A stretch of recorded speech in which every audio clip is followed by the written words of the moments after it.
Bir muhabbat qissasi. Muallif Xurshida Xurramova. 3-qism.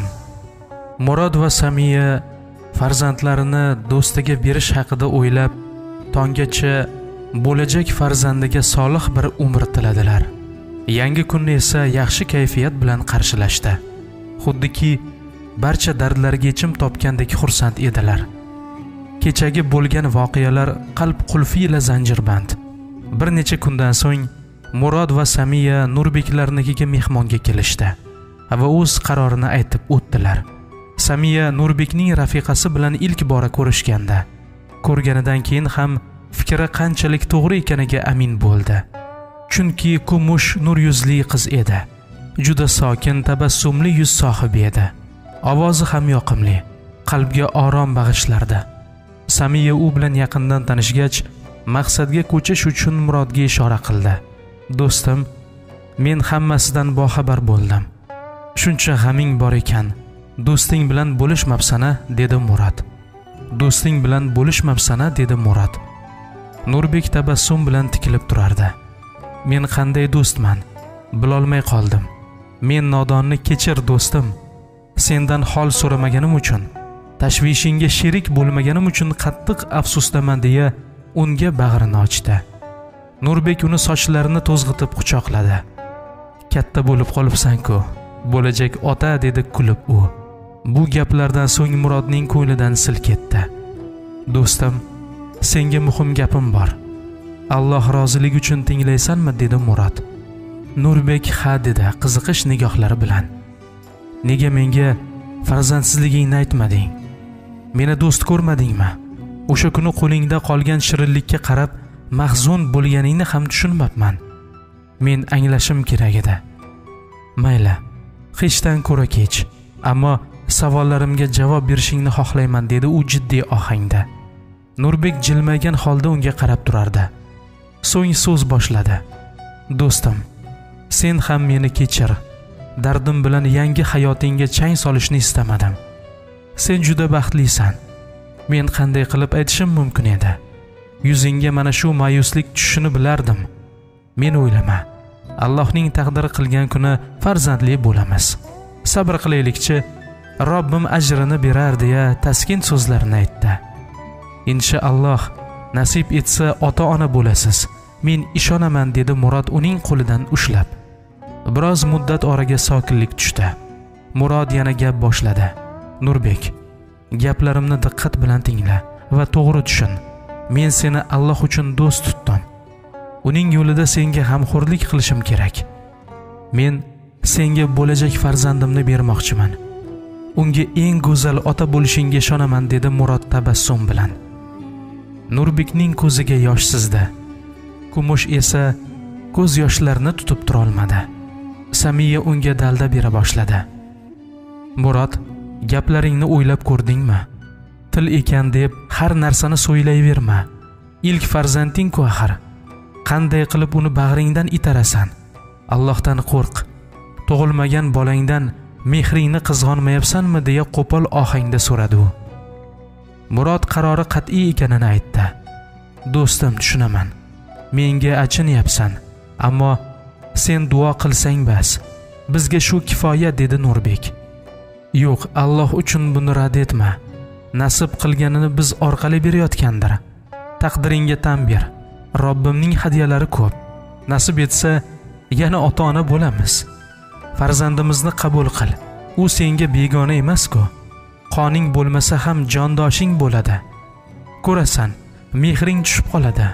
Alloh xohlasa ota bola bo'lib ketasiz. Rad etma, iltimos. Sizlar ham jannat iforli gul chechagini bag'ringizga bosing. Alloh roziligi uchun, deya uning qo'lidan tutdi. Nurbek karaxt edi. So'z deyishga imkoni yo'q. Tiliga bir kalima kelmasdi. Biroz vaqtdan so'ng o'ziga keldi-da ayoliga qaradi. U umid ko'zlari bilan Nurbekka qarab turardi. U ham buni juda xohlardi. Lekin bo'lajak onaning qalbidan bolasini yulib olgandek qiynalardi. Samiya esa jilmayib turardi. Kumushni bag'riga bosdi. Menga ishoning singlim, hech qachon ta'na qilmayman. Siz faqat unga go'zal tarbiya bersangiz bas. Men ham, mening ahlim ham sizdan rozi bo'lamiz inshaalloh dedi. Kumush ham unga so'z berdi. Nurbek ikki o't orasida qolgandi. U do'stini otalik baxtidan mosuvo qilsa, ayoli va ahlini xursand qilishini o'ylardi. Allohga tavakkul qildi-da, ularga rozilik berdi. Murod shu qadar baxtli ediki, ba'zan sevinchdan olamga sig'may qolardi. Nurbek shu qadar go'zal taqdirga shukrlar keltirardi. Alloh duolarini qabul qilgani uchun hamdlar aytardi. Go'zal qalbli do'st bergani uchun ham Allohga ming bor shukrlar so'ylardi. Ular har doim birga edilar. Samiya ham Kumush bilan opa-singil bo'lib ketdi. Ularning oilalari ham bu xabardan mamnun bo'lishdi. Qiyomat kunida hamma faqat o'zini o'ylab qoladi. Ota farzandi bilan, er xotini bilan, odamlar yaqinlari bilan ishi bo'lmay qoladi. U kunda hamma o'zi bilan ovora bo'ladi. Lekin bir inson sening g'amingni yeyishi mumkin. Ey karami keng Robbim, sen uchun do'st bo'ldim. Sen uchun do'stimni yaxshi ko'rdim. Endi nima uchun do'stimni jahannam tomon yo'llantiryapsan? Uni do'stligimiz uchun kechir. Gunohlarini mag'firat qil. Ro'yoda birga qilding. Haqiqatda ham u bilan qarshilantir. Sening rahmating buyuk. Do'stimni men uchun kechir deya Allohdan yolvorib so'rar ekan. Hamda do'stining qo'lidan tutib do'zax eshigidan qaytarib olib kelar ekan. Xushbo'y iforlari bo'ylab jannatga birgalikda kirishar ekan. Murod va Nurbek bu hikmatni eshitganlarida juda kichik edilar. Bola qalbi bilan bu go'zal qismatga erishishni istagandilar. Allohdan tilagandilar. Bolalikda qilingan niyat amalga oshar ekan. Ular do'st bo'lishdi va hech qachon bir-birlarini ranjitmadilar. Chunki o'rtalarida Allohga bergan va'dalari bor edi. Samiya va Kumush shunday turmush o'rtoqlari borligidan Allohga hamdlar aytardi. Ularning do'stligiga havas ko'zi bilan qarardi.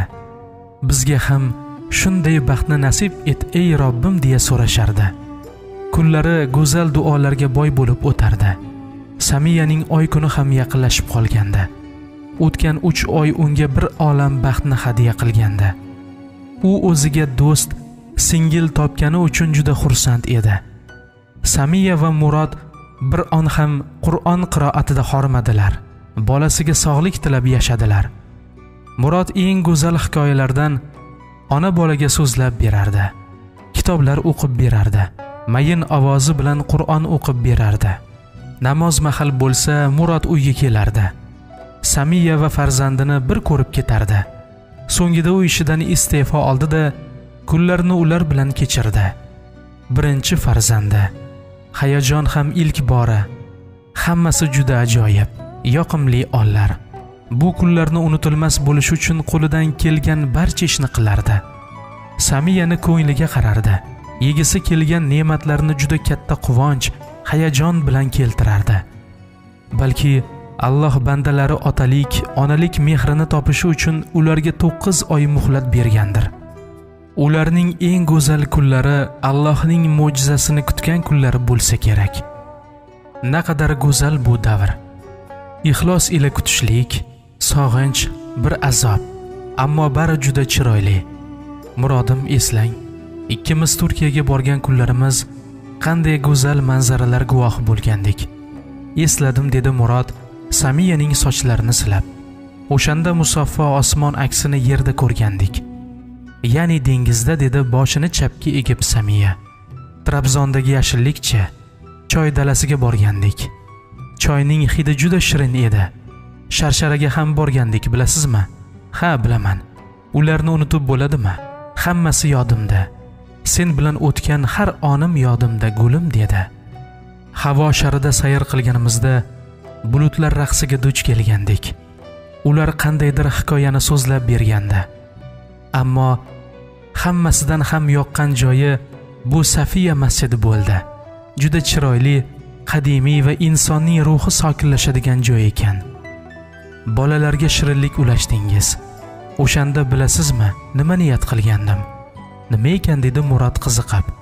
Farzandli bo'lsak, u bilan ota-onasiz yetim bolalarga ehson tarqatishni xohlagandim, dedi Samiya quvonch ko'zlari bilan unga tikilib. Nasib qilsa albatta boramiz deb uning qo'llaridan o'pdi Murod. Yoz oqshomlarida muzqaymoq so'ragandim. Tun yarim bo'lishiga qaramay borib olib kelgandingiz. Mazza qilib sizning ulushingizni ham yegandim, dedi Samiya kulib. Murod xandon otib kulib yubordi. Hammasi esimda. Birga tajvidni o'rganganimiz ham esingdami? Menga yolg'on gapirib, birga qayta o'rganganding. Ammo o'sha shirin yolg'oning menga juda katta yordam berdi. Tezda o'rganib olgandim. Ilk bora seni ko'rganimda yordamga muhtoj, lekin qat'iyatli ko'ringanding. Yoningga borib kiyimim bilan seni to'sgandim. Ro'molingni o'rab olgandim, esingdami, deya so'radi Murod. Samiya ko'zlarini yerga oldi-da bosh silkidi. O'shanda indamay ketganingda bu qiz juda jiddiy ekan deb hayratlangandim, dedi Murod. Men sizni ko'rgandim. Rahmat aytmoqchi edim, ammo ko'nglim to'lib turgandi. Agar gapirsam yig'lab yuborardim. Shu payt atrofimdagi odamlar menga irganib qarab turishganini sezdim. Hech kimning menga yordam bergisi kelmasdi. Tezroq o'sha yerdan ketish niyatida edim. Sizni ranjitgan bo'lsam uzr, deb uning yelkasiga bosh qo'ydi. Murod uning sochlarini silab dedi: "O'sha kun uchun Allohga shukrlar bo'lsin. Seni menga bergan kun. Amin", dedi u ham. Tun zulmati sekin asta bomdodda sayraydigan qushlar ovoziga ulashib ketdi. Bomdod azoni ham aytildi. Murod tahorat olib masjidga yo'l oldi. Juma tongini bomdod bilan boshlagan inson dunyodagi eng baxtli inson bo'lsa kerak. Bu kunda eng go'zal mo'jizalar yaratilgan. Ularning son-sanog'i yo'q. Namozlar o'qildi, zikrlar qilindi, duolar o'qildi. So'ng hamma o'z ahli, oilasi tomon otlandi. Murod odatdagidek namozdan so'ng bolalarga shirinliklar ulashardi. Ularning quvonchini ko'rgach uyiga ketdi. Samiya uni eshik yonida kutardi. So'ng ular birgalikda nonushta qilishdi. Murod ishdan ruxsat so'ragan bo'lsa-da, uyda bo'sh o'tirmasdi. Mahalladagi bolalarga Qur'ondan tahsil berardi. Bir necha bolalar ularning uyidan kechgacha ketishmasdi. Darsdan zerikib qolsa, Murod ularga yengillik bo'lsin deb arg'imchog'ida o'ynash uchun ruxsat berardi.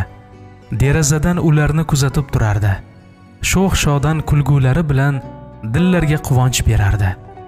Shu payt Murodning yoniga Samiya keldi-da so'z boshladi. "Solihim, ular juda beg'ubor bo'lishadi-ya", deb so'radi. Murod ulardan ko'z uzmay dedi: "Ha, juda go'zal manzara. Biz ham shunday shirin bola bo'lganmiz. Ota-onamizning quvonchi bo'lganmiz." Samiya unga tikilib qoldi. So'ng Samiyaning tobi qochdi. Ular birgalikda shifoxonaga borishdi. Samiya Murodga: "Begim, ularni chaqiring, kelsin. Farzandlari kelmoqda", dedi-yu ichkariga kirib ketdi. Murod Nurbekka qo'ng'iroq qildi. Ular ham bu xabardan xursand bo'lishdi. Xursandchiligi og'ir keldi shekilli, kumush hushdan ketdi. Nurbeklar ham shifoxonaga kelishdi, ammo Murodning yoniga emas. Doktorlar kumushni ichkariga olib kirib ketishdi. Oradan biroz vaqt o'tgach, hamshira Nurbekni ichkariga taklif qildi. Doktor unga xush xabar yetkazdi. "Tabriklayman. Sizlar kutgan kun keldi. Yaqinda ota-ona bo'lasizlar", dedi doktor ularga yuzlanib. Avvaliga Nurbek ishonishni xohlamadi. Ammo bir necha kundan beri kumushning ahvolidagi o'zgarishlar unga ham sezilgandi. Yanada amin bo'lish uchun ultra tovush suratini ko'rishni istadi. Ko'rgachgina ishondi. Ko'zlariga yosh kela boshlagandi. Ko'z yoshlarini yashirib tashqariga chiqib ketdi. Kumush ham juda xursand bo'ldi. Allohga shukrlar keltirdi. Bir onadan farzandini olib qo'ymagani uchun hamdlar aytdi. Nurbek tashqariga chiqdi-da, odamlar yo'q joyga o'tdi. Uning farzandi o'zida qoladigan bo'ldi. Uning quvonchi olamdan-da katta tuyulardi. Allohga shukr, dedi-da, ko'z yoshlarini artdi. İlk xayolidan o'tgan inson bu Murod edi. Uning farzandi o'zida qoladigan bo'ldi. Ularning duolari va fidoyiligi sabab Alloh farzand berganiga ishonardi. So'ng ular ham Murodlarning yoniga yo'l oldilar. Tez orada xonadan hamshira chiqib keldi. Murod va uning oilasi xush xabar kutib turishgandi. Murod kim deya so'radi. "Menman" dedi hayajonlanib. "Sizni tabriklayman. Ota bo'ldingiz." "Ular sog' salomat" dedi hamshira. Murod "Alhamdulillah" dedi. Hamshira "Bu yog'ini eshitmaysizmi?" dedi kulib. "Siz bir o'g'il, bir qiz farzandning otasi bo'ldingiz. Bir qiz farzandning otasi bo'ldingiz. Alloh umri bilan, ota-onasi bilan bergan bo'lsin" dedi. Ular juda xursand bo'lishdi. Allohga hamd va sanolar aytishdi. So'ng Murod Samiyani ko'rish uchun xonasiga keldi. Allohga hamd va sanolar aytishdi. So'ng Murod Samiyani ko'rish uchun xonasiga keldi. Uning bag'rida 2 egizak farzandlari shiringina bo'lib uxlab yotardi. Bu olamda inson zotiga berilgan eng katta baxt bu farzand bo'lsa kerak. Ular ilk bora otasi bilan yuzlashgani uchunmi, tushlarida jilmayib qo'ydilar. Samiya ularni yotog'iga qo'ydi. So'ng Murodga shirin tabassum bilan tikildi. Murod uning peshonasidan o'pib dedi: "Gulim, Allohim sendan rozi bo'lsin. Ilohim jannatlarda ham birga bo'lishni nasib etsin" deya uni bag'riga bosdi. Samiya tabassum qilardi. Yuzidan nur yog'ilayotgandek edi. Ular biroz chaqaloqlarga tikilib turishdi-da, birdan bir-birlariga qarashdi. So'ng Samiya so'z boshladi. "Solihim, ko'nglimdagi so'zni sizga ham bildirishni xohladim. Balki meni nodonga yo'yarsiz, balki fikrdan qaytdi deya o'ylarsiz. Lekin baribir bu gapni aytmoqchiman" dedi jiddiy bir ohangda. Murod sergak tortdi. "Allohimga behisob shukrlar bo'lsin. Bizga eng go'zal hadiyalar berdi, alhamdulillah." Bir ostin olib gapida davom etdi. "Biz Alloh uchun farzandimizni do'stingizga bermoqchi edik. So'z bergandik. Bir mahzun ko'ngillarni xushnud etishga kirishgandik. Inshaalloh va'damiz ustidan chiqamiz" dedi u sokinlik bilan. Murod jim tinglardi. "Sizda bitta iltimosim bor. Alloh uchun bajarasizmi?" deya so'radi. Murod bosh silkidi-da uning qo'lidan tutdi. "O'g'il farzandimizni kumushlarga bersak-da, qizimiz bag'rimizda qolsa, men ham yolg'izlanib qolmasdim. Agar do'stingiz egizaklarni bir-biridan ayirishni istamasalar, men unga ham rozi bo'laman. Lekin bir bora shu haqida ular bilan gaplashib ko'ring. Iltimos" dedi ma'yus bir tovushda. "Bilaman, kelajakda ular bir-birini topishar, haqiqatlardan boxabar ham bo'lishar. Balki bizdan ranjir, lekin menga ham oson tutmang. Onalik qanday bo'lishini bilmasdim" dedi u. Murod unga tikilib turardi. "Farzandlarimni kumushga ishonib topshira olaman. Uning mehriga ishonaman. Buni ko'zlarga qarab anglash qiyin emas" dedi Samiya. Murod uni bag'riga bosib dedi: "Go'zal yuzligim, meni kechir.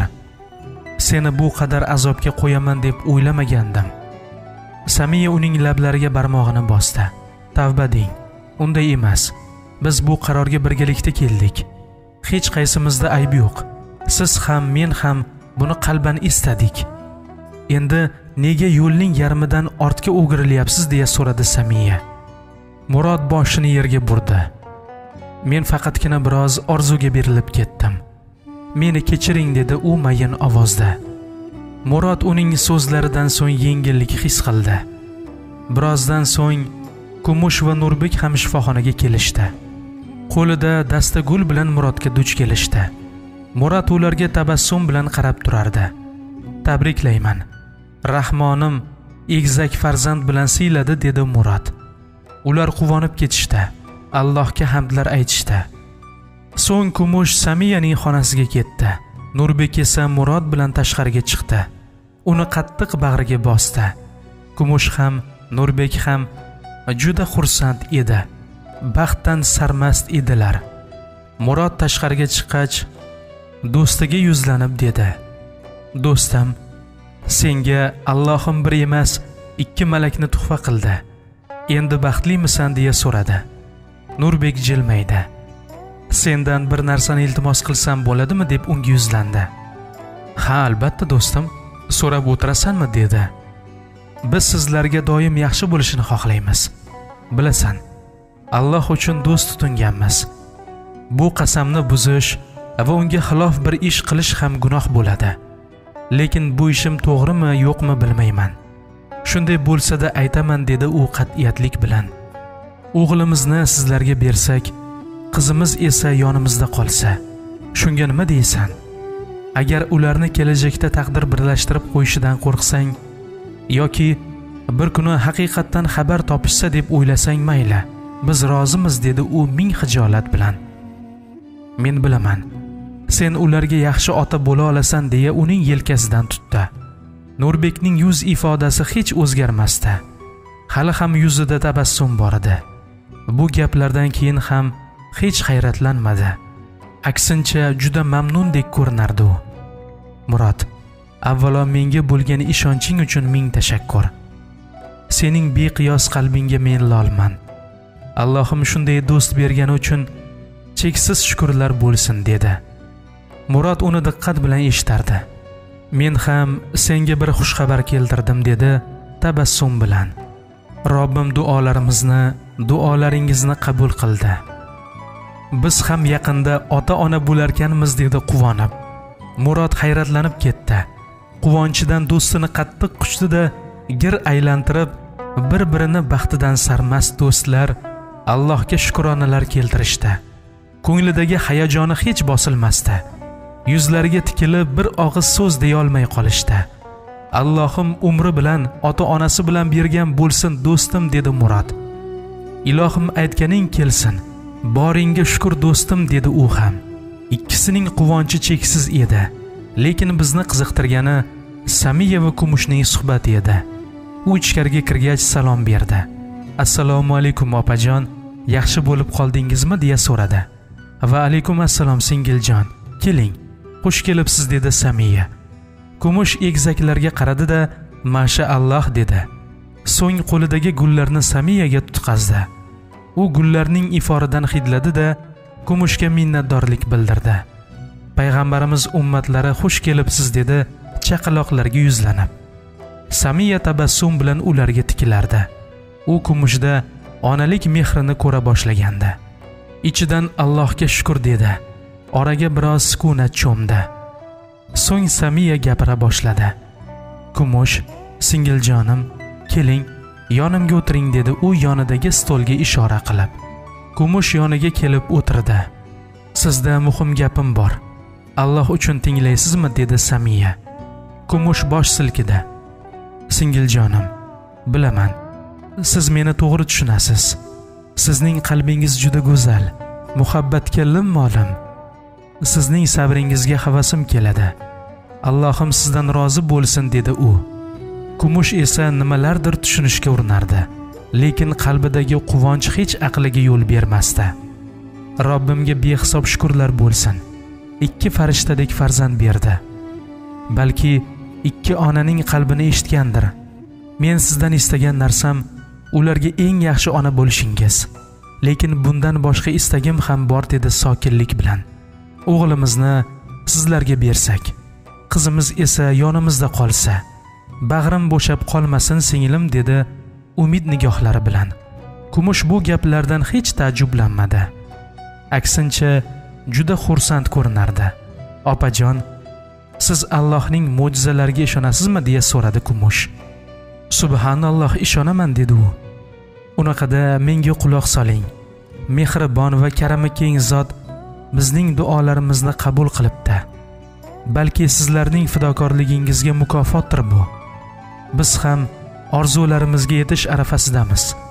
Yaqinda ota-ona bo'larkanmiz opajon deya ko'z yoshlarini tutib tura olmadi. Samiya uni bag'riga bosdi-da yig'lab yubordi. Ular bu xabardan juda quvondilar. Robbim umri bilan ota-onasi bilan bergan bo'lsin dedi Samiya. Allohim farzandlaringizni eng go'zal taqdir bilan siylasin. Inshaalloh dedi Kumush. Amin deya uning so'zlariga qo'shimcha qildi Samiya. Ikkisi bir-biriga suyanib chaqaloqlarga qarashdi. Bu go'zal malaklarning ismlari nima bo'ldi dedi Kumush. Biz avval topgandik, keyin esa bu ishni sizlarga qoldirdik, dedi Samiya kulib. Yo'q, farzand sizlarniki. Ismini ham o'zlaringiz qo'yishingiz kerak. Bizning yoqtirgan ismlarimiz Mustafo va Mulkiya edi. Agar ota-onamizga ham ma'qul kelsa. Mashaalloh, juda chiroyli ismlar ekan. Ilohim eng go'zal xulq sohibi bo'lsin, dedi Kumush. Ular biroz suhbatlashdi. Kumush juda baxtli edi. Qalbida tinmay shukrlar aytar, tili ham pichirlab so'ylardi. Qalbidagi tasbih ham shiqirlab ovoz chiqarardi. Bir necha kundan so'ng ular shifoxonadan chiqishdi. Katta tantanalar bilan uyga keldilar. Uyda mehmonlar ko'p. Hoji ota, hoji ona ularning yo'liga intiq edi. Ular yetib kelishdi. Barcha ularni quvonch bilan kutib oldi. Eng ko'p quvongan insonlar bobo va buvisi bo'ldi. Har kech chaqaloqlar otasining go'zal qiroatidan bahra olishardi. Ularga Qur'onni qanchalar go'zal ekanini anglatish niyatida edilar. Maqsadlari farzandlariga Allohni tanitish edi. Murod ham, Samiya ham juda xursand. Biri farzandli bo'lgani uchun, biri esa do'sti ham ota bo'lishini bilgani uchun edi. Endi Nurbeklarnikida ham shodiyona katta. Ularning ahli bu xabardan quvongandilar. Allohga hamdlar aytishdi. Ular sabrning mukofoti qanday go'zal bo'lishiga ishondilar. Robbisining sinovlariga ham shukrlar keltirdilar. Murod va Samiya farzand tarbiyasi bilan band. Nurbek va Kumush esa bo'lajak farzandlariga ko'p narsalar qilish orzusi bilan band edi. Ikki oilaga ham quvonch va sevinch hadya etildi. Mustafo va uning singlisi Mulkiya ota-onasi mehridan kuch olishardi. Kundan kun ulg'ayib, har xil harakatlar qilishardi. Bolalikning shirin pallasida edilar. Bari o'z iziga tushgandi. Oradan vaqt o'tdi. Nurbek va Kumush farzand ko'rdilar. Alloh ularga qiz farzand ato etdi. Endi ular ham hayot kitobida yangi sahifani yoza boshlagandi. O'tgan kunlari uchun esa shukr qilishardi. Bir on ham Allohning ibodatidan uzoqlashmadilar. Doim Robbisiga yaqin bo'lishni istardilar. Qur'on o'qirdilar. Sahobai ikromlar hayoti haqida ko'p o'qirdilar. Ularga havas qilishardi. Farzandlari ham ular kabi islomning yuksalishida bardavom bo'lishini Allohdan so'rardi. Bolalariga kichikligida dunyoviy va diniy kitoblar o'qib berardi. Ularning dunyo qarashini o'stirishga harakat qilishardi. Bu ummatga sodiq xizmatda bo'lishga intilardi. Payg'ambarimiz Muhammad sallallohu alayhi va sallamning sevgisi bilan yashashligini o'rgatishardi.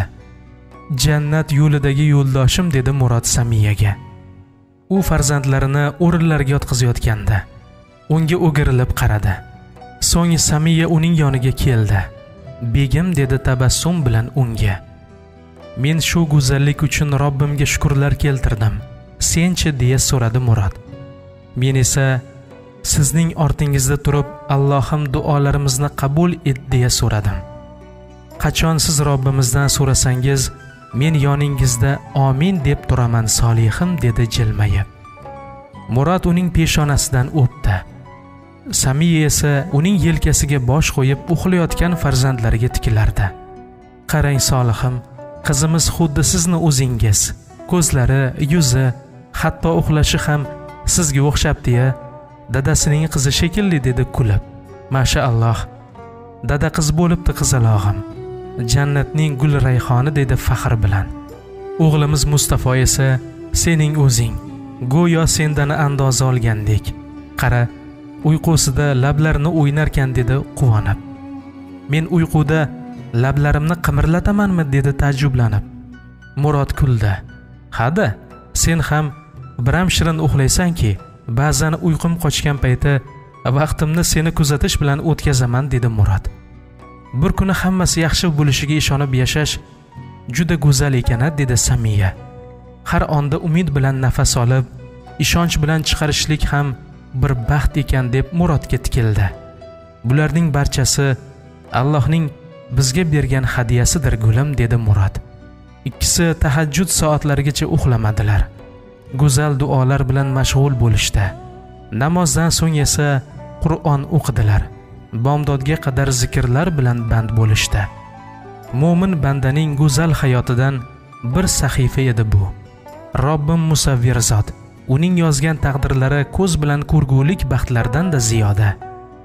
Bergan har bir ona uchun alhamdulillah deymiz.